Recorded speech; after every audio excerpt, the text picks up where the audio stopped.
Hello, and welcome to another episode of our Back to School Community Conversation series that will help you gain insights and new ideas of how you can leverage Flip in your classroom or school learning community and beyond. So, as we get started, I just want to introduce myself. I'm Janae Armand, Head of Engagement here at Microsoft Flip. I'm a former second grade teacher, school administrator, instructional coach, and state level instructional technology specialist.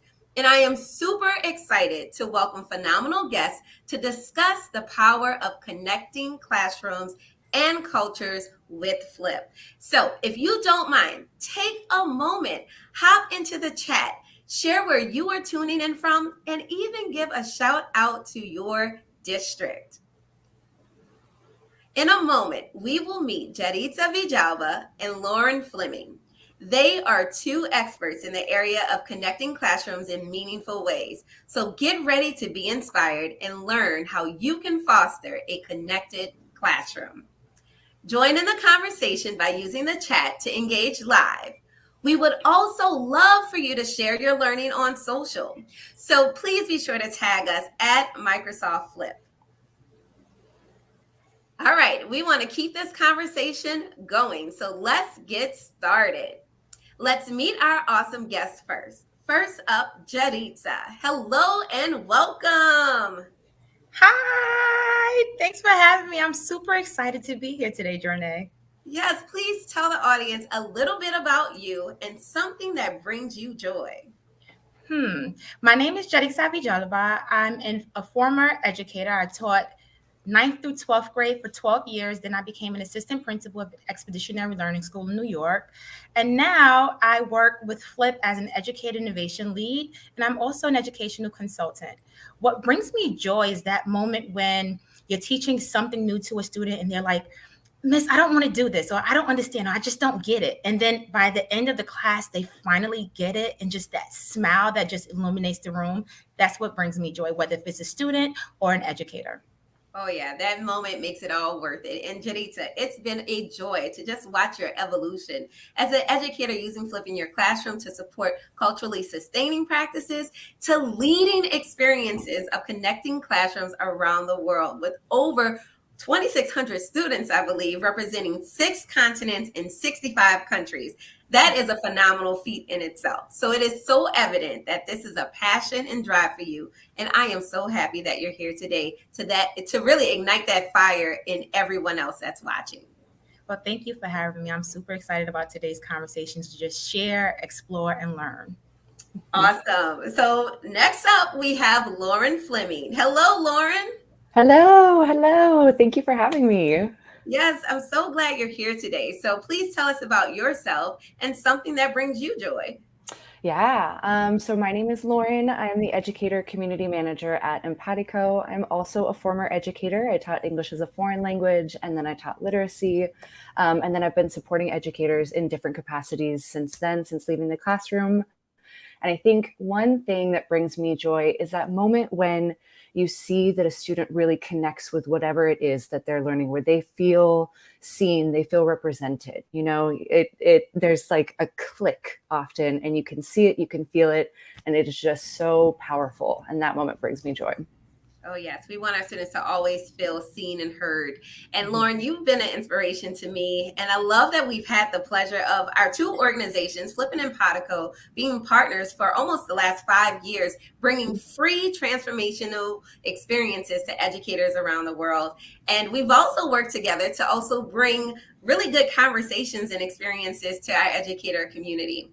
So now our viewers, if you haven't already shared in the chat, please tell us where you're watching from. But we also want to know what brings you joy. So share that with us today.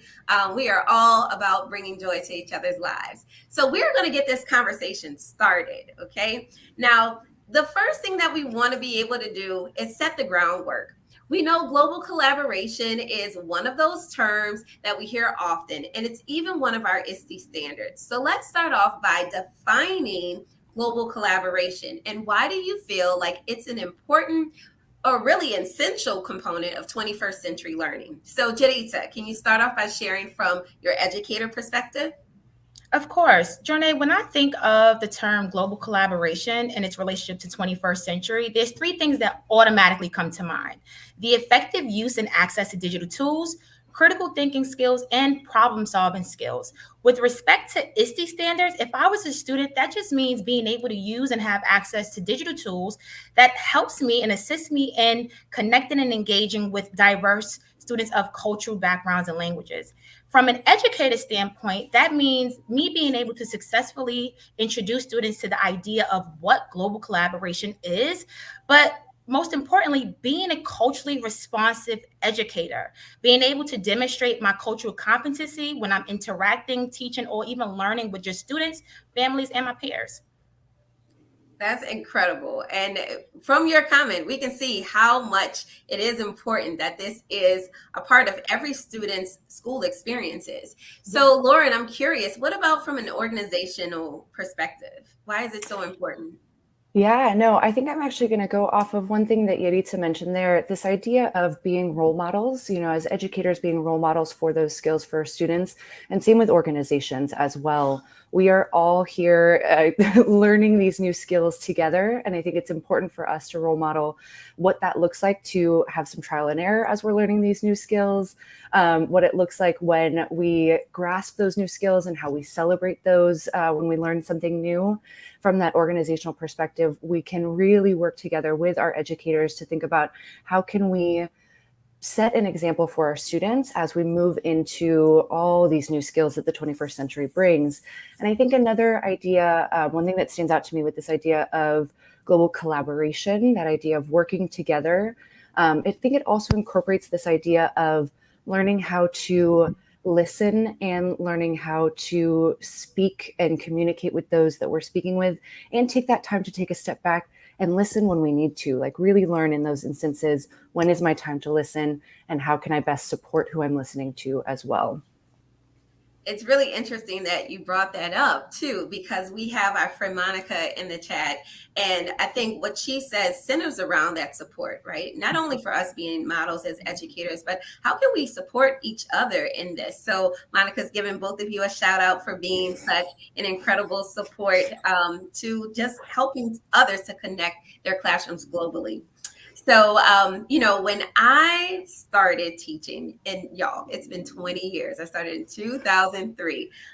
We had something called pen pals. And then email was like the big innovation for educators to connect their classrooms a little quicker with other classrooms. But I think for me and for many educators, there were so many barriers to that. Right? There were so many limitations to those types of connections. So I'm curious, how has innovation and technology maybe alleviated some of those challenges or obstacles that educators previously faced in implementing global experiences in the classroom? And then for those educators who might be a little hesitant, what advice do you have for them to implement some of these experiences? So, Lauren, how about we start off with you? Because I know your platform is all about educators connect. Yeah, no, I love that we start off with the example of pen pals. Pen pals 20 years ago, we were writing letters.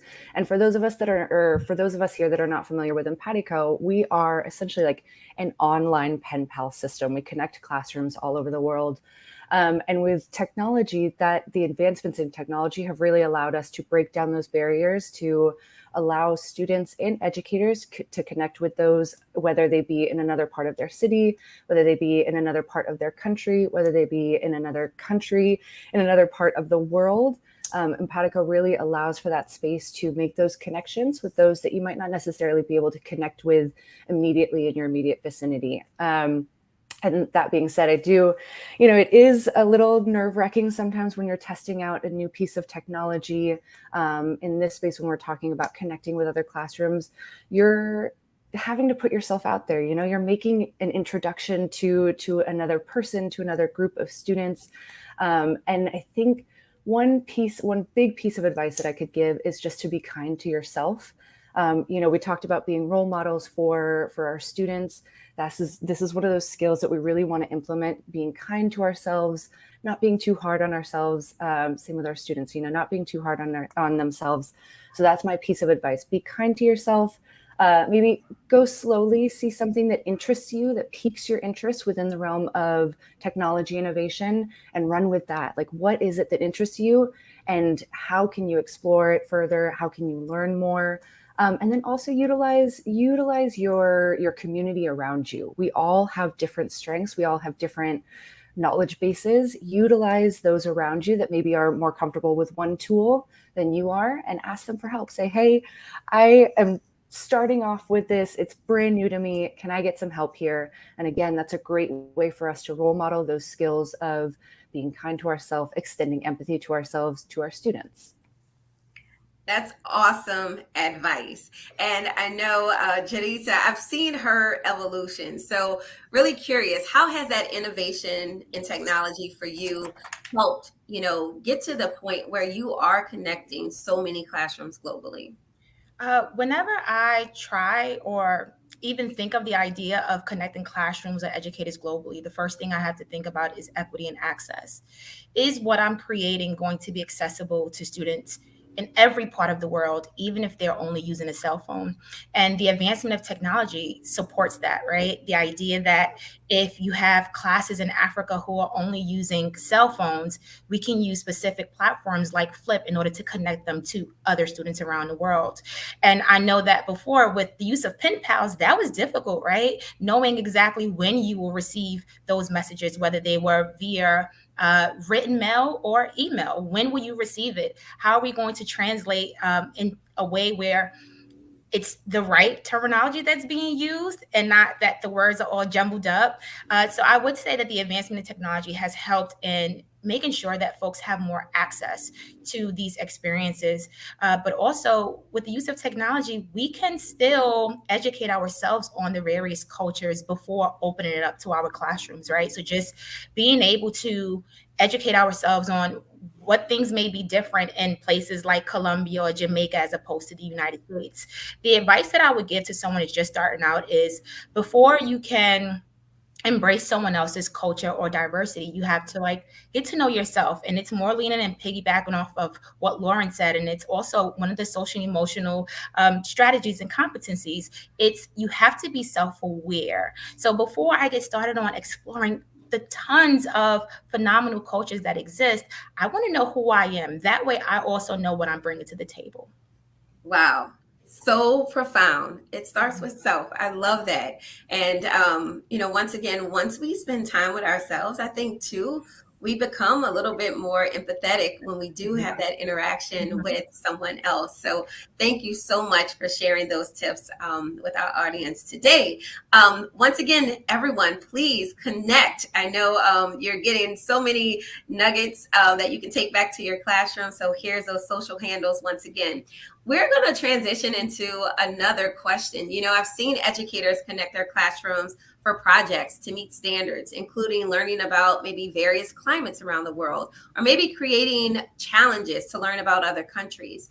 I want to know, can you share maybe a specific example or success story of how a global collaborative project was a success, whether it was facilitated through Flip or some other technology? And what was that real impact for your students' learning and their perspectives? All right, Jadita, let's start with you, because I know your global cultural exchange has been going viral right now. So do you want to share maybe one of those stories of impact? Yeah. So as you mentioned earlier, we've been able to impact over 2,600 students and educators, and we actually have a cohort right now that began in July, mostly with students from South Africa as well and Brazil. But with the global cultural exchange, when we first designed it, the idea was just connecting students from the Bronx to students from around the world. And what I quickly realized was that educators wanted the opportunity to connect their students, but in a way where it's still private, in a way where students are empowered to share their voice, but most importantly, be themselves. And so, one success story is not from a student standpoint, but from a teacher standpoint. And it's my good friend, Alfredo Silva, and his students participated in our second cohort. And one of his takeaways was he learned so much about his students through this process. And so, what I would say is, remember that global collaborative projects or experiences are not just for students. Yes, they are meant to be student facing, but as the educator in a space, you can use this as an opportunity to really get to know your students beyond the classroom. He learned so many different things about cultures, but also me, on the other hand, as I was looking at videos, I began to learn about what makes a student late to class. Like in California, if it rained, certain students were impacted mentally, meaning they didn't want to get out of bed, right? So as an educator, that's something that I'm going to keep in mind, especially if I teach first period. Maybe the attendance might not be as large. And so I may want to create a synchronous task for my students. And in regards to how it impacted students, many students learned about their own cultures, because one of the tasks within the global collaborative exchange was for students to be able to take us around a day in their own lives, but also explore your own culture, whether if it's cultural foods or dance, and let us in, let us explore with you. And so some of the feedback that we received from students was, wow, I didn't even know this. When I first was going to engage in this activity, I was going to write more about a culture where I live in now in the United States, as opposed to a place in Japan. So I believe, these cultural experiences and these collaborative experiences are one in which we all should be very open-minded about, because it helps us be a better society. Absolutely. And I saw Anna on. I know she's participated in this global cultural exchange too. And it's truly eye opening when students are sharing about a day in their life. I think what's beautiful is students, that's that intersectionality, right? Where we can see, yes, we might live in different places, but we have so much that may be in common. Maybe our learning experiences might be similar. Maybe the way that we live or the food that we eat might be similar, but those things might also be different too. So that is a really good point. I also want to shout out Lucy. So Lucy, I can tell she's really excited. Is there a link to the project? So we will share, Lucy, some experiences that you can join this school year with your scholars in just a moment. So Lauren, I am curious for you, like, share a success story with us, and how did that impact students? Yeah, definitely. I think I'm actually, and Yadisa, thank you for sharing that story. I hear the importance again of feeling seen, of validating the students' experiences. And one story that stands out to me, we offer a program called Coding with Empathy through Empatico, where we connect classrooms. We have a couple branches, but we just finished up a cohort where we connect middle school classrooms in the US with middle school classrooms in Egypt. And they have a set curriculum, and they start off kind of exploring their own identity. As we talked about, it all starts with that self-awareness. So the students start exploring their own identity. Then they talk through technology and the biases that are in technology, and the biases that come out of technology as well. And then they finish up by developing a project to address an issue that is affecting their community. And those students, they get to decide what that issue is. They get to decide what the project will look like. It's really, really beautiful. But I think the success story that I'm going to share today is we got the opportunity to speak with some of the students in Egypt and hear from them how their experience was with this program. And one of our students, she told me, I was like, what is a moment that stood out for you in this program? And she said that in their first meeting, when they were meeting their partner classroom in the US, they were in breakout rooms and they got to meet individually with some other students. And she made a friend, and she got to teach this new friend a few words in Arabic. I will not pretend that I can pronounce those words in Arabic, but she got to share some words with her new friend in this partner classroom in Arabic. And then they come back for their next virtual exchange about a week later, and her friend is really excited to share with her. He's like, I have something to show you. And so they're talking, and he shows her that he has gone to the library and he has checked out a book of beginning Arabic phrases. And he's like, I am here. I want to continue to learn. That was really cool. Thank you for sharing with me what you taught me last week. I'm so excited to continue exploring Arabic with you. And she said, again, in that moment, she felt seen. She felt heard. She shared something from her culture with this member of, you're hours and hours away, a member of another community that is across an ocean from you. And just having that excitement from her friend in the partner classroom to learn about her language, about her culture, really, really impacted her. And I think that is just such a powerful and special story to take from that. That is very powerful. And I think the theme that, I'm hearing is empathy. And so I know, Empatico's name comes from that word empathy. And I know you have this incredible framework. So you really spoke to, not only thinking about yourself, but then also thinking about your emotional capacities, mindfulness. You talked about, kindness, to others, and then also perspective taking as well. So can you speak a little bit to that framework that you all have developed at Empatico?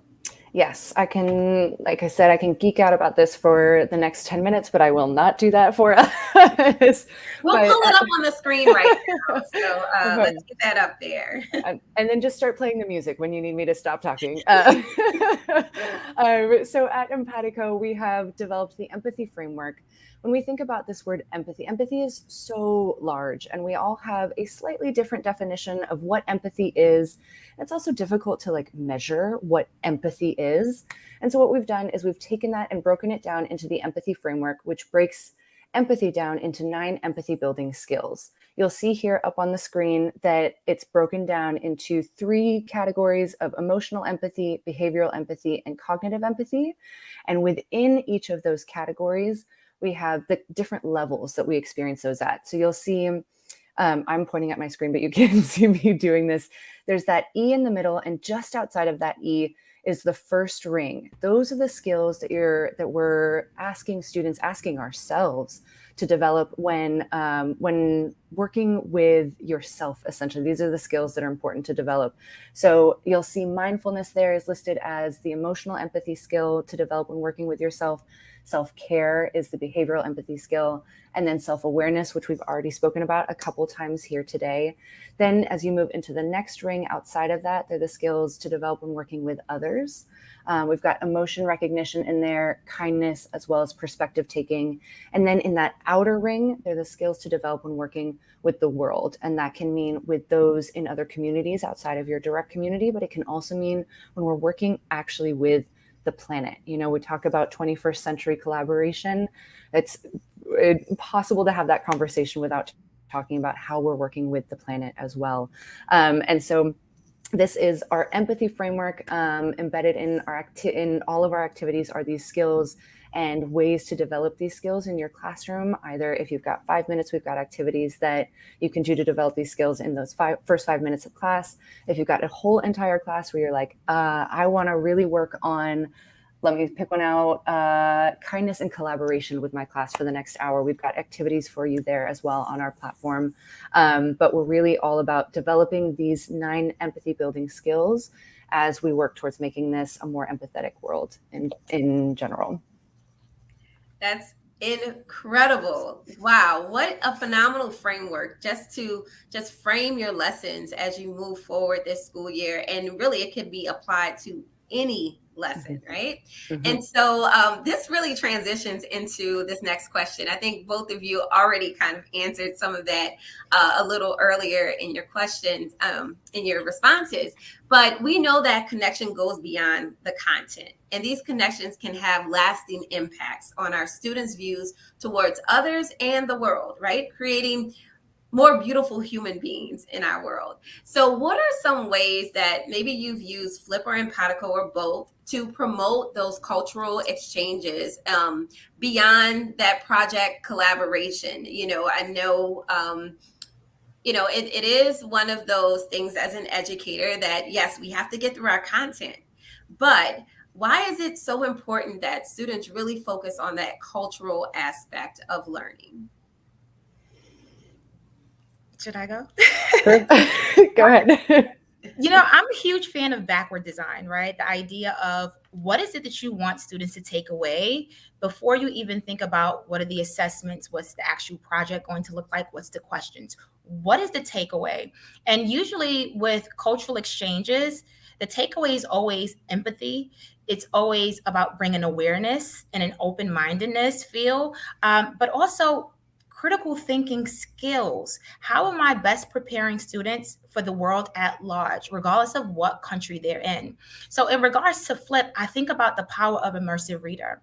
I think about the fact that although I create the content in English, students all over the world are able to still feel like they're a part of what I designed. And the takeaway with that is an appreciation for not only their own culture, but in knowing that I thought about them when I designed this project. I want them to feel empowered enough to engage in a way where they're comfortable because they know that they can read this in their own language. And so when we think of cultural exchanges or even how we promote it or when we're making resources accessible for others, I mostly think about how can I use Flip to enhance learning. And so with backward design, it's okay, the takeaway is empathy, it's awareness, it's being able to collaborate and using digital tools to do so. And now it's the assessment piece. How are we going to use Flip to empower students to actually make these videos where they're showing you their daily lives, whether if it's aligned to earth science, English, mathematics, you name it. Students are able to explore what's in their own backyard, what's in their surroundings, in their environments, and then they're sharing it with other students who may not ever get a chance to visit those countries. Wow.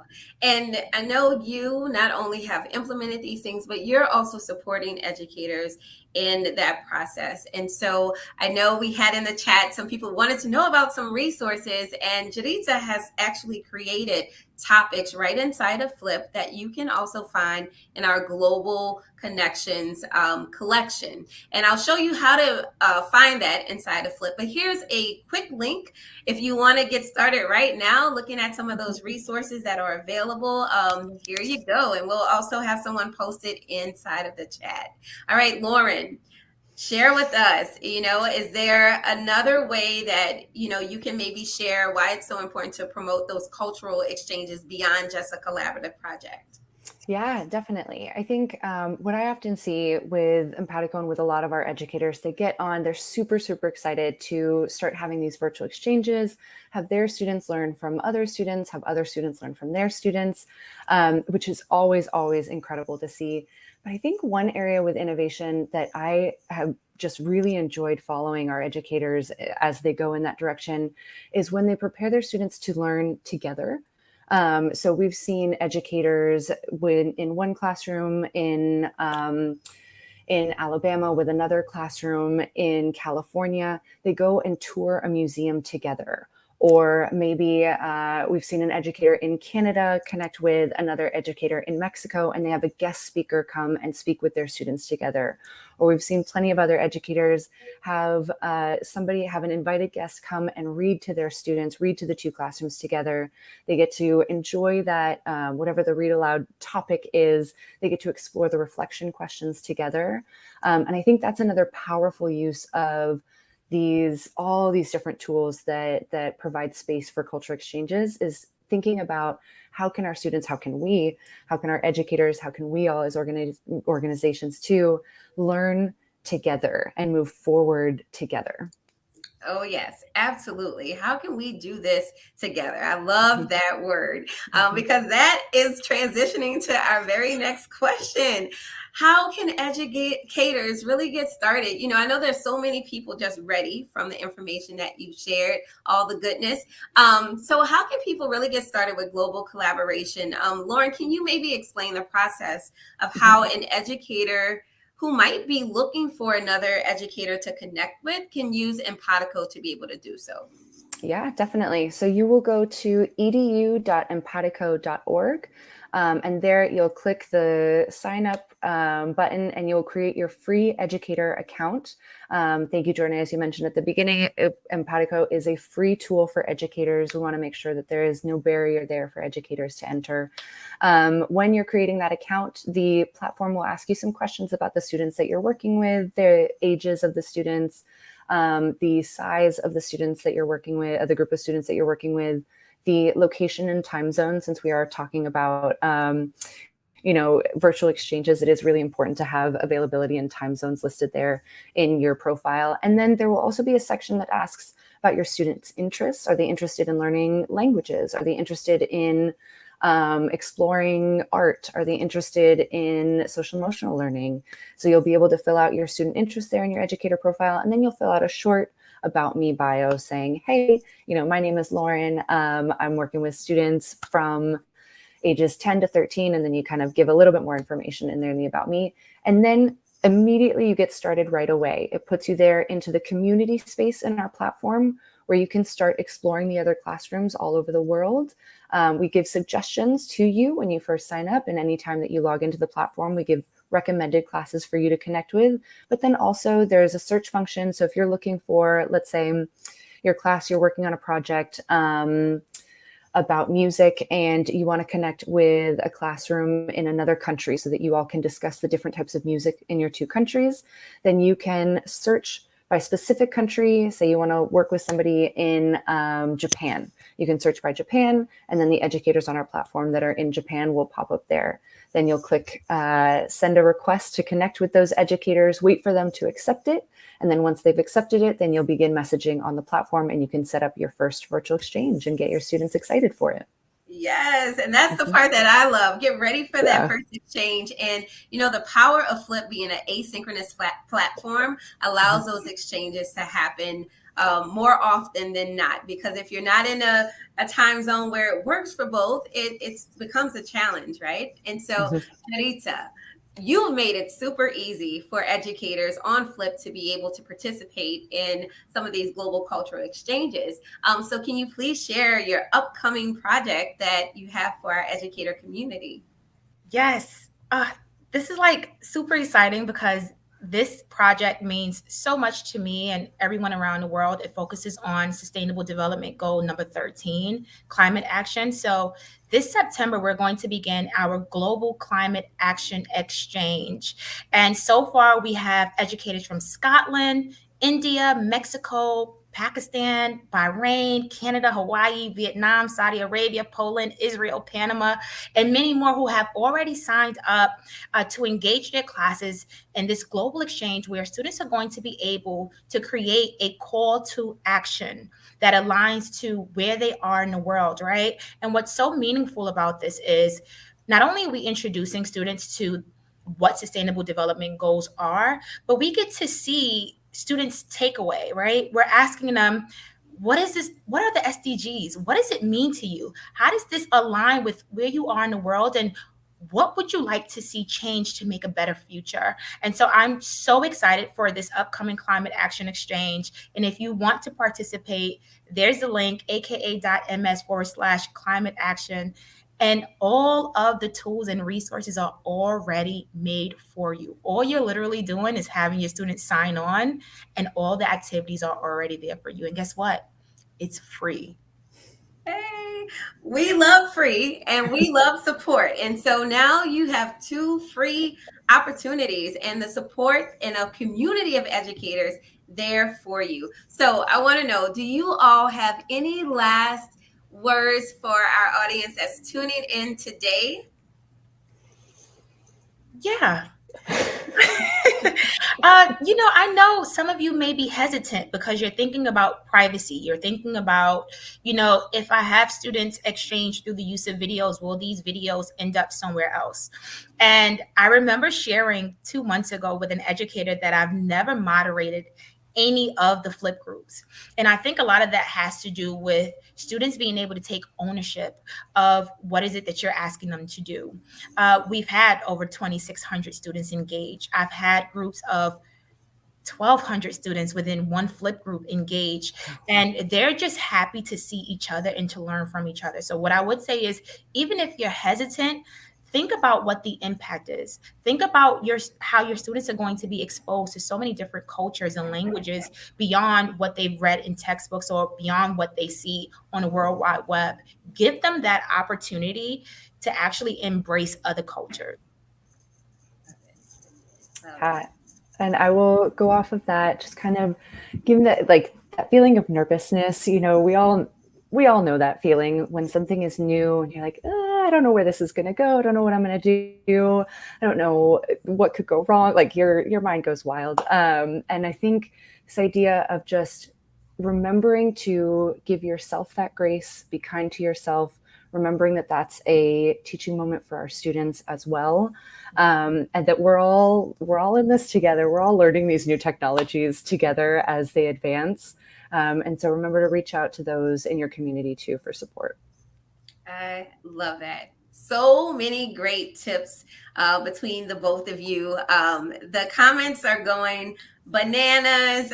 We have people from all over the world that have tuned in. So I know there'll be so many meaningful connections this year. So to kind of wrap us up, if you are new to Flip, we are glad that you joined us for the community conversation to learn about all the ways that you can connect your classroom to other classrooms around the world. And also to support your efforts, we actually have that wonderful that library that I shared with you earlier, the Discovery Library. We have a special collection for you. So I'm just going to share really quickly what that looks like.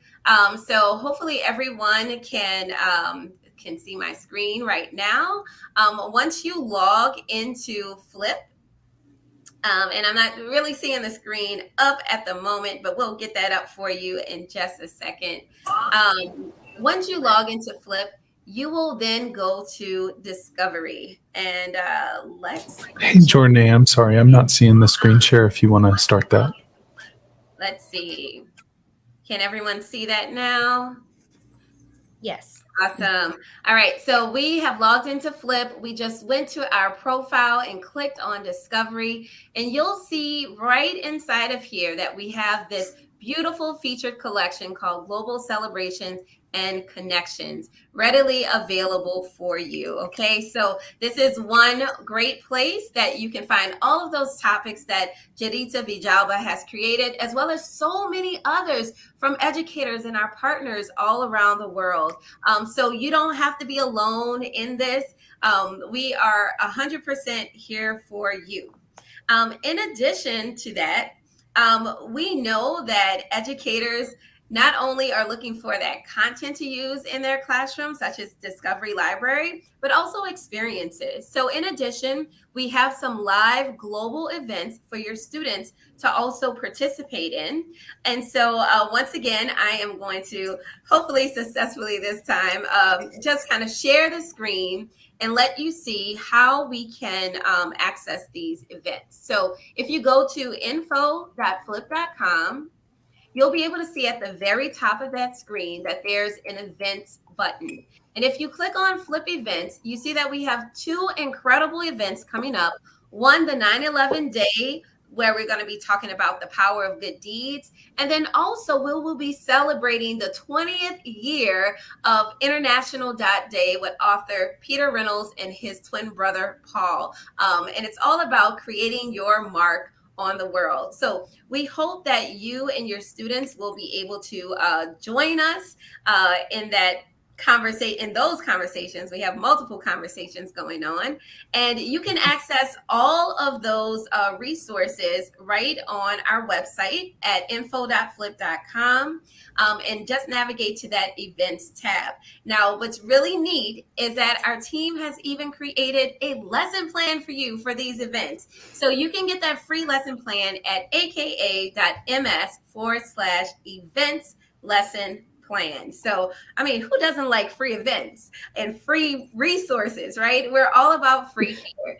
That's how we can truly make these learning experiences equitable for all of our students. And more to come. We have resources that you can keep in your back pocket. So for best tips and best practices, you can head on over to our blog, which is info.flip.com. Click on the blog section, and you'll be able to see educator inspiration. We have more inspiring conversations just for you as educators coming up.